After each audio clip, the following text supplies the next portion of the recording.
beautiful people. Today I want to talk about money and Rahu. See, every planet brings its energies into whatever situation of life you are in and whatever wealth you accrue.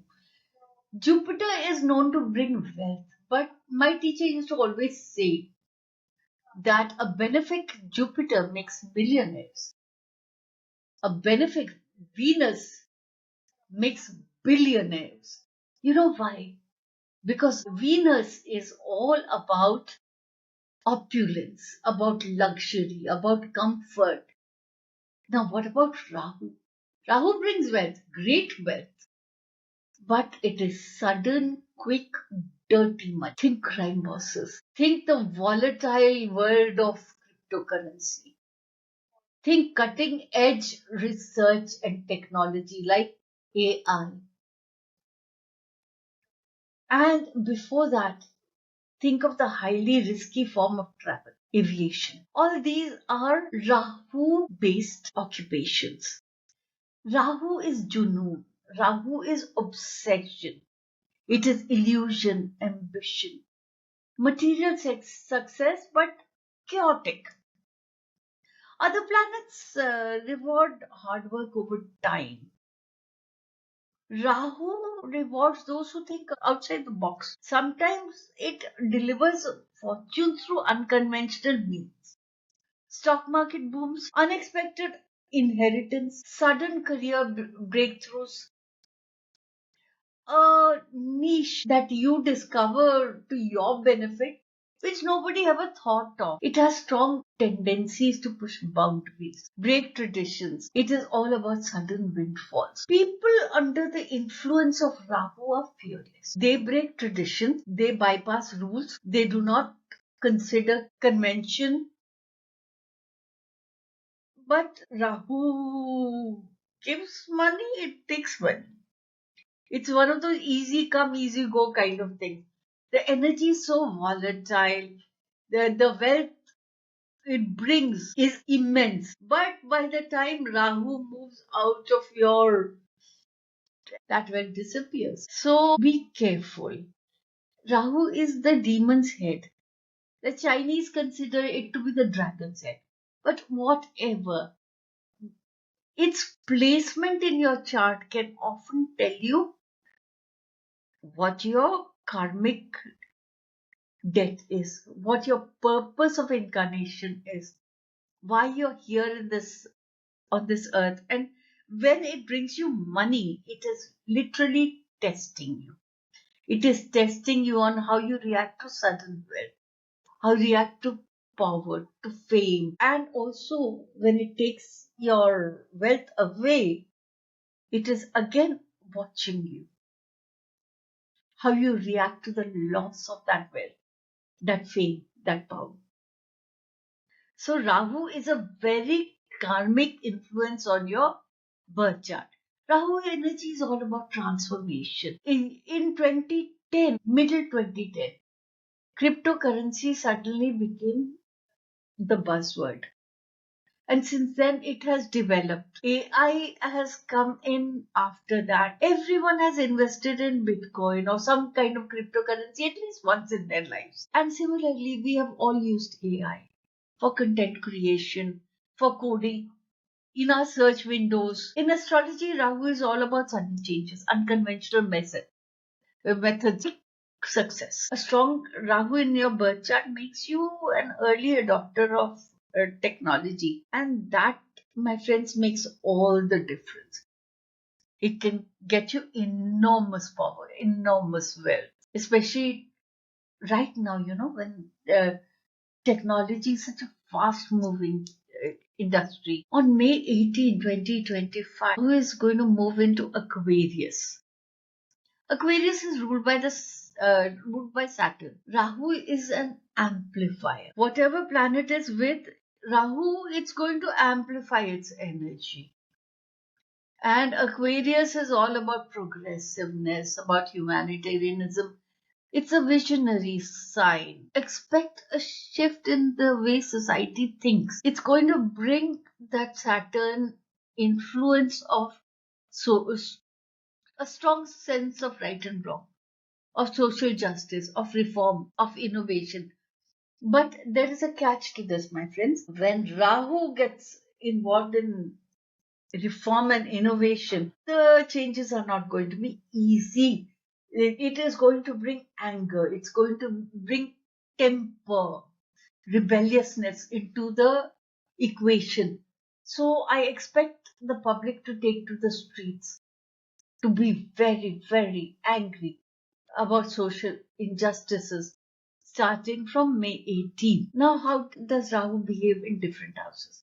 In the Trikona houses, that is the first, fifth, and ninth, Rahu is considered highly auspicious, especially if the Trikona houses are to do with the earth signs, Taurus, Virgo, Capricorn, or the air signs, Gemini, Libra, Aquarius.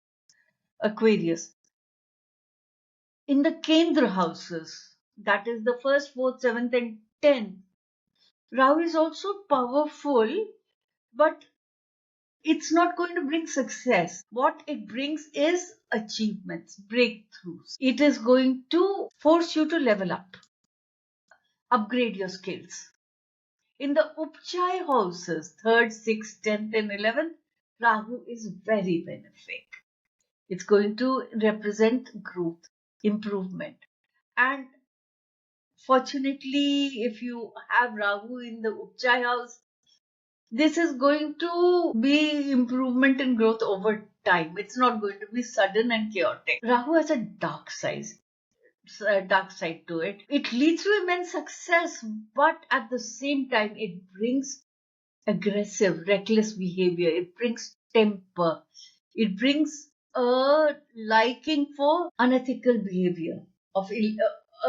You're drawn towards illegal activities, and if Rahu is malefic, you can have encounters with weird phenomena like ghosts in real life as well as in dreams. And a lot of people who are going through a bad Rahu transit have recurrent dreams of snakes. Now let's see how Rahu affects each house. Mind you, I am talking about your birth chart or your natal chart.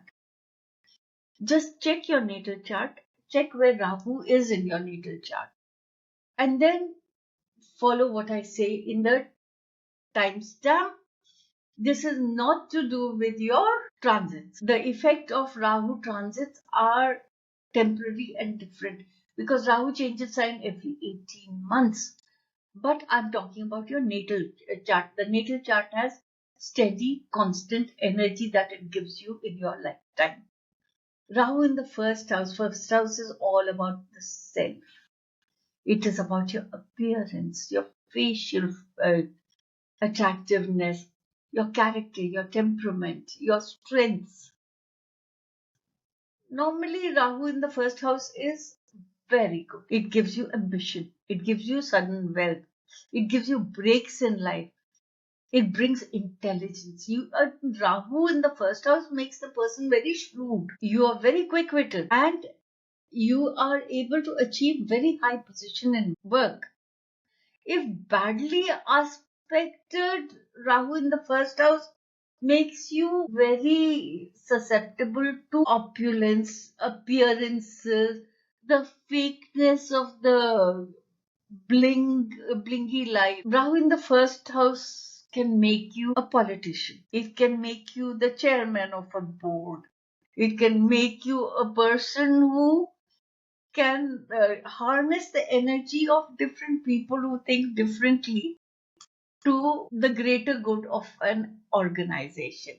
You're an excellent administrator. Rahu in the second house. Second house is mainly about your immediate family, about uh, your possessions, about your earning skills and capacity. It's also about communication because second house is all about the throat. So naturally, a person with Rahu in the second house has a very strong desire for money, for valuables, for knowledge, for treasure, for food. You crave these things. It's never enough. Now, unfortunately, for people with Rahu in the second house, if it is debilitated, if it is conjunct with a planet which is an enemy to Rahu, it might create problems. Like your earning is never enough. Your expenses always increase as your earning increases. And you may be using food as an emotional support. You may have food related diseases, and because of your argumentative nature, you do not have a good relationship with your family members and would prefer to live away from them. But Rahu in the second house also makes you greedy for knowledge. You can be an excellent academician. You can be a good researcher and gain a lot of respect and stature by writing books, by imparting your knowledge. But watch it, because Rahu gives a Vani dosh. You're unpleasant to talk. You need to watch what you say. Rahu in the third house. Third house is Gemini. So Rahu is in a friendly house. It will give a good effect. The third house is all about self expression, it's about siblings, it's about neighbors, your natural environment, and it's also about technology, computer related fields. It's if your planet is well placed, you can get a lot of benefits in media, in communication. A lot of politicians and actors have Rahu in the third house, because Rahu in third house is all about self expression.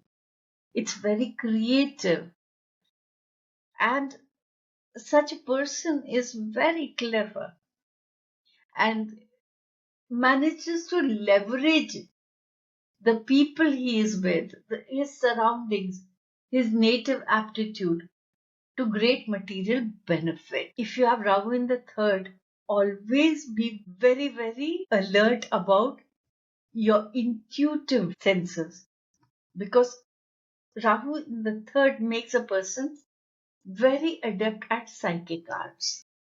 Rahu in the fourth house. Fourth house is childhood, motherly love, home, real estate, early childhood, your relationship with your immediate family. People with this kind of placement are very embedded in their family life. They can be very attached to their home, to their native environment, which is kind of a karmic burden, because people with Rahu in the fourth often go on long trips, even settle abroad, and they are always homesick. Rahu in the fourth house gives you gains from real estate. Your relationship with your siblings can be uncomfortable. Rahu in the fifth house. Fifth house is all about pleasure. It's about how you express yourself creatively, what you consider fun, uh, how you relate to your children. Now, Rahu in fifth means that you want to achieve fame in your creative life. You want social status. In fact, let's be honest, Rahu in the fifth means you want to be a celebrity. And you can be in the creative fields, in politics. This position is not harmonious for your relationship with your children or even your father. Rahu in the fifth also means that you will have difficulty having children.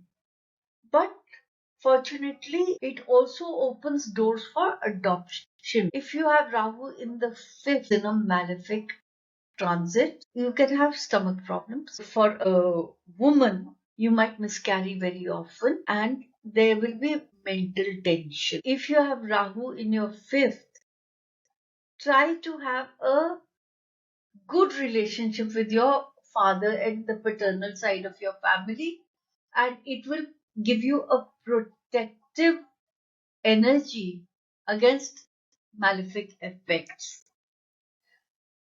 Rahu in the sixth house. Sixth house is considered the rogue realm or the house of war, disease, conflict. If you have Rahu in the sixth, it means karmically you have come here to do social service. You have incarnated to serve others. So initially your life will be full of hardship. Your childhood might be difficult. You might have a lot of difficulty in your youth, but this is preparation because after that, if you go into social service, if you start serving others, you can gain a lot of wealth. You can also become a mediator because such people are expert in handling conflicts sensibly, fairly, efficiently. If Rahu is well aspected, when you have Rahu in the sixth, you will earn a lot of money through inheritance. Of course, other placements in your chart will also have to be considered. There will be a lot of support from the paternal side of your family, but not from your siblings. Rahu in the seventh is a difficult placement. See, seventh is the house of legal bindings, marriages, business partnerships, sexual relationships, issues to do with litigation. Now, presence of Rahu in these houses is not very good because Rahu is inherently a taboo breaking energy. You do not like to follow the legal and the accepted norms. You like to be unconventional. So, such a person will be dissatisfied in relationships. Such a person will be surrounded by people who appear friendly but are actually enemies. Such a person, if this person is a man, should be very, very vigilant about his relationships with women because he will be cheated by women. Now, let's get to Rahu in the eighth house.